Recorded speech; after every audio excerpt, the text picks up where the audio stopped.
नमस्कार, मैं मोहम्मद आसिफ और आप देख रहे हैं इस पे नई न्यूज। इस पे नई न्यूज में आज बातचीत करेंगे चुनावी रणनीतिकार प्रशांत किशोर के बारे में। प्रशांत किशोर इन दोनों खूब चर्चा में है। उसकी दो तीन वजह है। उन तीनों तमाम वजहों पे जो है आज खुलकर हम लोग बातचीत करने की कोशिश करेंगे। 5 राज्यों में नतीजे आने के बाद सबसे पहले प्रशांत किशोर ने पीएम मोदी को खुलकर चुनौतियां दी। उसके बाद गुजरात, हिमाचल में चुनाव होने वाले हैं, उसको लेकर भी उन्होंने जो है चुनौतियां दी और आखिर में जो है कांग्रेस का समर्थन करते हुए नजर आ रहे हैं। वो कैसे, उन तमाम चीजों पे हम लोग बातचीत करेंगे। इस पर बातचीत करने के लिए मेघा इस वक्त मेरे साथ मौजूद है। मेघा, बहुत बहुत स्वागत है। सबसे पहले बात यहाँ करते हैं कि 5 राज्यों के जो नतीजे आए, उस नतीजों में ये देखा गया कि 4 राज्यों में बीजेपी की जबरदस्त जीत हुई, लेकिन प्रशांत किशोर को पचा नहीं। उन्हें ये कहें कि वो खुशी उन्हें जो है जचा नहीं। वो कह रहे हैं कि ये असली लड़ाई नहीं है, बीजेपी ज्यादा खुश ना हो क्योंकि 2024 में असली लड़ाई है। पहले तो मैं ये जानना चाहूंगा मेघा कि आखिर वो क्या जताना चाह रहे हैं, क्योंकि मैं आपको एक ये बता दूं कि प्रशांत किशोर ही एक ऐसे नेता है, माफ कीजिए चुनावी रणनीतिकार है, जो बीजेपी को साफ शब्दों में कह चुके थे कि 100 सीटों पे बीजेपी समेट जाएगी। पश्चिम बंगाल का जिक्र करो, और ऐसा हुआ। उन्होंने जो चैलेंज किया वो सही में हुआ।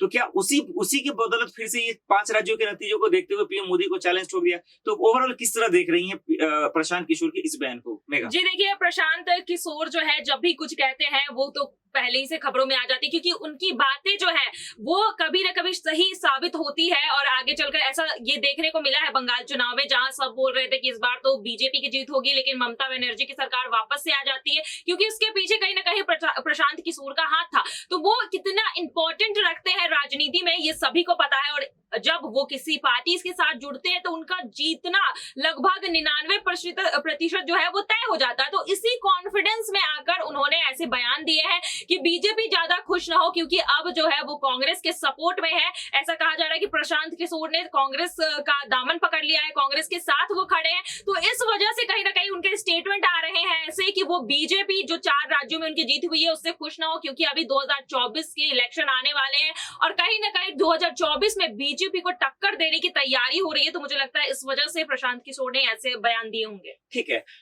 मेरा सवाल ये है कि प्रशांत किशोर ने जो चैलेंज दिया वो तो वहां ठीक है, हो भी गया पश्चिम बंगाल में, क्योंकि ममता बनर्जी इतनी पावरफुल थी, इतना उनका गढ़ था, इतना लोगों पे पकड़ था। लेकिन कांग्रेस को लेकर, क्योंकि कांग्रेस की यहाँ पर वो समर्थन करते आ रहे हैं, गुजरात में नरेश पटेल का समर्थन कर रहे हैं, उनको सीएम का चेहरा भी बना रहा है, मैं उस पर सवाल लूंगा। लेकिन इससे पहले कि कांग्रेस का ज्यादातर चर्चा चल रहा है कि उनके आर में बिहाफ पे जो है पीएम मोदी को वो चैलेंज कर रहे हैं 2024 को लेकर। आपको लगता है कि ममता बनर्जी का जो गढ़ था, क्या कांग्रेस में वो वजूद बचा है? क्या उसके बिहाफ पे बोलना, क्या लगता है प्रशांत किशोर उसको बाखूबी कर पाएंगे?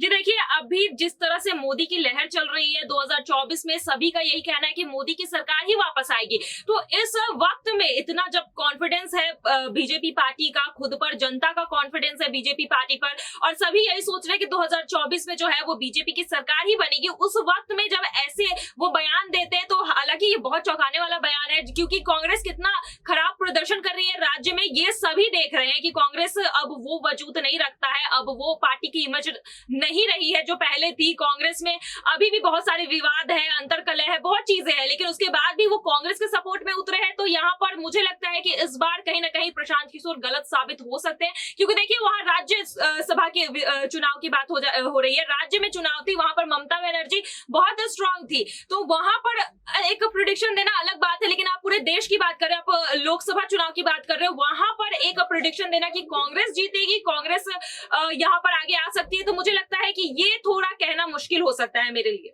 बिल्कुल, मेघा सही कहा आपने राज्यसभा कह दिया, लेकिन वहां विधानसभा बिल्कुल सही है।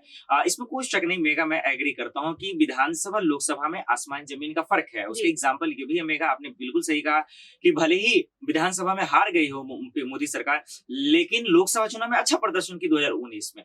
अब रुख करते हैं कांग्रेस का। कांग्रेस अपनी डूबती हुई नैया को पार कराने की कोशिश में कर रही है, कोई नेता उनको मिल नहीं रहा है। मेघा, क्या लगता है प्रशांत किशोर के अलावा कोई दूसरा रास्ता नहीं है? क्योंकि 1 सालों से इनको लेकर चर्चा हो रहा है, ना तो ये शामिल हो रहे हैं, ना कांग्रेस के लिए काम करे, क्योंकि 5 राज्यों में कहीं काम नहीं किए।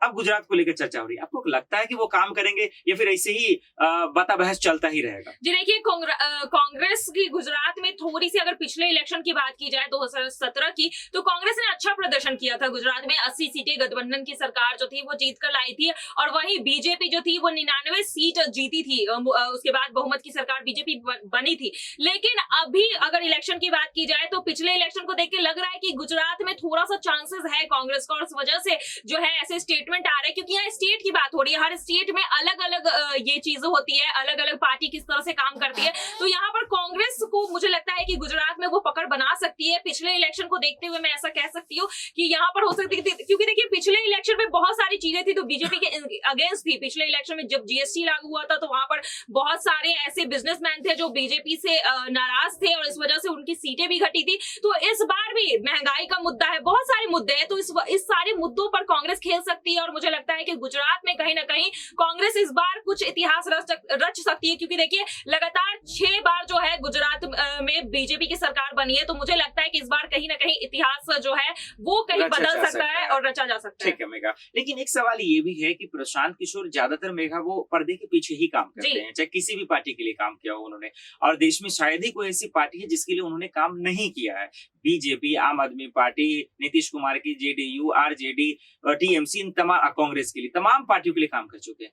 कि यही वजह है कि जो प्रशांत किशोर उनकी वैल्यू बढ़ गई है, उनका जो है ये कह सकते हैं उनका इमेज बढ़ा हुआ, यही वजह है कि उनको लेकर ज्यादा चर्चा होता है। क्या पर्दे के पीछे काम करना कांग्रेस के लिए ज्यादा बेहतर होगा प्रशांत किशोर के लिए, या खुलकर काम करना ज्यादा बेहतर होगा? क्या लगता है आपको? जी देखिए, प्रशांत किशोर की इमेज इसलिए भी बनी क्योंकि वो किसी के भी साथ जुड़ते हैं तो वो पार्टी जीतती है। तो ये इतिहास कह रहा है कि जब भी उन्होंने किसी पार्टी के साथ हाथ मिलाया है उस पार्टी की जीत हुई है। तो इस वजह से उनका कॉन्फिडेंस है, और लोगों का कॉन्फिडेंस है, पार्टियों का कॉन्फिडेंस है प्रशांत किशोर पर। इस वजह से जो है कांग्रेस भी इस बार इतने कॉन्फिडेंस दिखा रही है उन पर। भले ही आपने बोला कि पर्दे के पीछे, हाँ वो अक्सर पर्दे के पीछे ही काम करते हैं, फ्रंट में आना उन्हें पसंद नहीं है, पीछे से ही वो पूरी तरह से पार्टी को जीत दिलाते हैं। तो मुझे लगता है इस बार भी वो फ्रंट में नहीं आएंगे, वो पर्दे के पीछे से रहकर ही कांग्रेस के लिए काम करेंगे, मेरा ऐसा मानना है। बिल्कुल।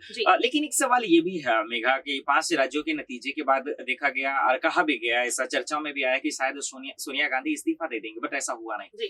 प्रशांत किशोर को लेकर अगर आते हैं तो क्या लगता है आपको कि जो रोल है, जो प्लान बनाते हैं, जो मास्टर स्ट्रोक करते हैं प्रियंका गांधी, राहुल गांधी, सोनिया गांधी, क्या उन पे कोई फर्क पड़ेगा? क्योंकि एक गांधी परिवार का मसला रहा है कांग्रेस में, कोई चाहता नहीं है कि गांधी परिवार के अलावा कोई उस तरह का काम करे जो वो लोग करते हैं। क्या लगता है आपको प्रशांत किशोर अगर पर्दे के पीछे या खुल करे, अगर पूरी जिम्मेदारियां आगामी चुनाव के लिए ले ले, चाहे वो गुजरात हो, हिमाचल प्रदेश हो या राजस्थान हो, क्या लगता है इन तीनों गांधी परिवार पे, यानी सोनिया गांधी, प्रियंका, राहुल गांधी पे कोई फर्क पड़ेगा?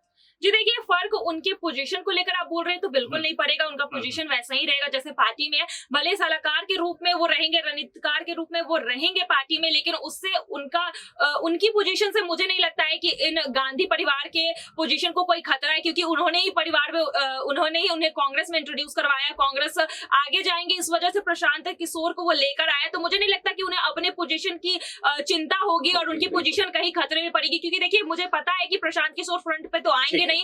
इस वजह से मुझे लगता है कि यहाँ पर इनकी पोजीशन को कोई फर्क नहीं पड़ेगा, पड़ना भी चाहिए, क्योंकि कांग्रेस में ऐसे हालात नहीं। चलिए, छोटा सा आखिरी सवाल और छोटा ही जवाब चाहूंगा मेघा, क्या लगता है आगामी चुनाव के लिए अगर गुजरात की सिर्फ बात करूं, हीरो कौन, प्रशांत किशोर या गांधी परिवार में से कोई एक, यानी प्रियंका, राहुल, सोनिया? जी देखिए, मुझे लगता है कि प्रशांत किशोर, क्योंकि प्रियंका और राहुल को आप देख चुके हैं हाल ही के चुनाव में, जी उन्हें हार मिली है। प्रियंका तो बहुत गंदी तरीके से वो हारी है यूपी के चुनाव में। तो मुझे लगता है इस बार जो है वो नए चेहरे पर दाव खेलना चाहेंगे। और यही वजह है कि प्रशांत किशोर गुजरात को लेकर लगातार जो है पर्दे के पीछे काम कर रहे हैं और नरेश पटेल पे वो दाव खेल सकते हैं। देखना होगा कि कांग्रेस से इससे फायदा होता है या नुकसान होता है। बहुत बहुत शुक्रिया मेघा, हमें इन तमाम सवालों का जवाब देने के लिए। फिलहाल के लिए इतना ही, बाय खबर देखते हैं स्पेन न्यूज।